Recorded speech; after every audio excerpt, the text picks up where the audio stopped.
สบายดีเนาะคลิปนี้บอกเลยว่าเดินทางกันแบบยาวๆไปเลยทั้งสิไปไอคอนสยามพารากอนประตูน้ำเซ็นทรัลเวิลด์จบครบในคลิปเดียวก่อนอื่นเนาะก็ต้องขอสบายดีปีใหม่ทุกคนก่อนพร้อมกับคำอวยพรปีใหม่นี้ขอให้เป็นปีที่ดีของทุกคนขอให้ทุกคนมีสุขภาพแข็งแรงความเจ็บอย่าได้ความไข้อย่ามีขอให้สมหวังพรดังปรารถนาอวยพรแล้วมาไปไอคอนกันต่อบอกเลยว่าหารถไปยากแห้งก็เลยได้พากันนั่งรถตุกๆไปเนาะแต่ตอนนี้ก็คือพากันมาหอดแล้วบอกเลยว่าหอดแห้งซุ่มเจ้าหอดบ่หอดก็ให้เบิ่งกันที่แดดเนาะแรกๆก็สู้แดดอยู่แต่ว่าตอนนี้นั่นก็คือแดดสู้กลับแล้วตอนนี้ก็แม่นเขามาในห้างแล้วเนาะก็มาเบิ่งว่ามีวงหยังแน่ก็คืออยากมากซุ่มเจ้าแต่ว่าอยู่บ่ได้ดอกเพราะว่าน้องข่อยคือสิเมาคนอีกอย่างมื้ออื่นข่อยก็เฮ็ดงานแน่นะก็เลยบ่อยากอยู่เด้อโพดยันว่ามีรถกลับแต่ว่าสิได้อยู่บ่หรือบ่ได้อยู่ก็ท่าเบิ่งถ่ายคลิปเนาะคลิปข่อยก็แบบว่าคนเดียวกันนี่ล่ะแต่ว่าบางเทื่อก็มีขาวมีดำแน่เพราะว่าข่อยนี่คือแบบตอนใส่ฟิลเตอร์ตอนใส่กล่องโซ่ก็จะเป็นประมาณนี้แหละนี่เนาะตอนนี้เฮาคือมายืนเบิ่งเขาจัดเวทีที่ไอคอนก็คือแบบใหญ่มากซึ่งเจ้าอยากให้คือแบบไปคอนเสิร์ตจักครั้งนึงในชีวิตเนาะพอยังบ่เคยไปจักเทื่อนี่ซึ่งเจ้าผลงานของการติดเล็บเองก็คือบ่กุมมือเลยเนาะบ่แม่นรุดหย่อนหนังดอกรุดหย่อนยางมาเข้าห้องน้ำเนาะเพราะว่าก็คือว่าล่ะเขาหนาวคือติดเล็บมันก็ต้องรุดอยู่แล้วอีกอย่างก็คือติดเล็บเทื่อทำอีทยังบ่เคยติดจักเทื่อสรุปแล้วคือติดแบบบ่กุมมือจ่อยเนาะได้แก้ออกจนมืดเพราะว่ามันรุดอันนึงแล้วก็บ่รู้ว่าเฮ็ดติดไปเฮ็ดหยังน่ะมันบ่ครบบอกเลยว่าเสียดายแฮงซุมเจ้าเบิ่งแน่ทุกคนอยู่หาคือแบบคนหลายแฮงไปข้างในก็แบบมุมใดก็มีแต่คนหั่นน่ะย่าตอนนี้เฮาสิมาซื้อปีเพื่อที่จะไปเซ็นทรัลเวิลด์เนาะ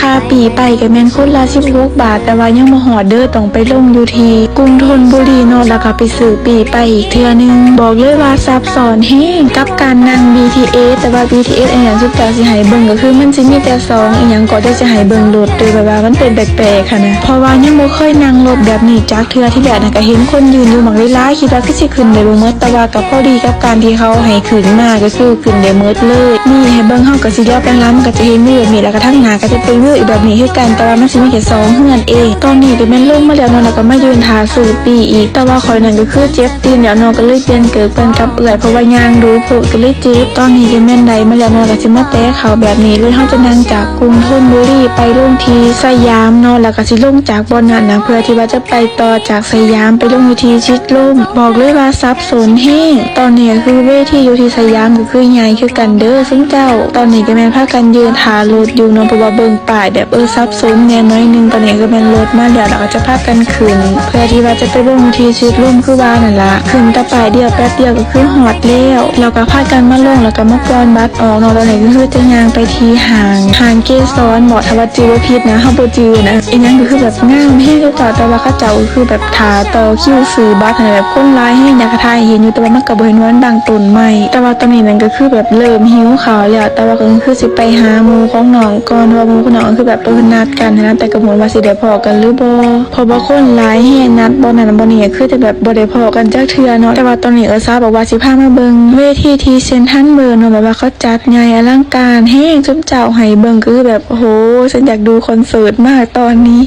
ก็คือเป็นเวลา 3 โมงกว่าแล้วเนาะแต่ว่าก็คือหิวข้าวแล้วพากันไปหาเติมพลังก่อนเนาะกองทัพมันต้องเดินด้วยท้องก็คือพากันมาหาซื้อข้าวกินแหละแต่ว่าบ่กินข้าวจ้ากินเป็นนมเนาะแล้วก็ขนมห่อนึงก็พอแล้วจากนั้นก็คือพากันไปจ่ายเงินกันก่อนเนาะแล้วก็พากันมาหาโต๊ะนั่งกินอยู่ในเซเว่นนี่ล่ะซุมเจ้าตอนนี้บอกเลยว่าแบบหิวข้าวอยู่แต่ว่ากินอะไรก็ได้ค่ะที่มันง่ายๆตอนนั่งกินอยู่เช้าก็บอกว่าจังได๋ก็ได้มาแล้วเดี๋ยวจะพาไปไหว้พระแม่ลักษมีเพราะว่าเวลาก็เหลือตั้งหลายอยู่เนาะจังได๋ก็ได้มาแล้วมีโอกาสก็ต้องไปแหละจักเทื่อนึงทุกคนตอนนี้คือต้องขออนุญาตอ้ายที่อยู่ในคลิปก็เนาะคือแบบฉันเห็นแล้วแบบขนลุกเลยประเทศไทยนี่บอกเลยว่าแบบจัดใหญ่ทุกเทศกาลเลยเสื้ออีหลีไซคลิปหอไซแล้วตอนนี้คือแบบผากเสียงบ่ทันแล้วเนาะตอนนี้คือพากันมาฮอดสถานที่มาไหว้เดี๋ยวเนาะตอนนี้นั่นก็คือบ่ฮู้ว่าเป็นไหว้พระองค์อีหยังซุมเจ้าใครฮู้ก็คอมเมนต์บอกแน่เนาะเช้าก็บอกอยู่แต่ว่าข่อยนั่นก็ลืมนี่เลยเนาะสถานที่ที่เฮาจะมาไหว้แล้วก็มาขอพรสำหรับการส่งท้ายปีเก่าตอนรับปีใหม่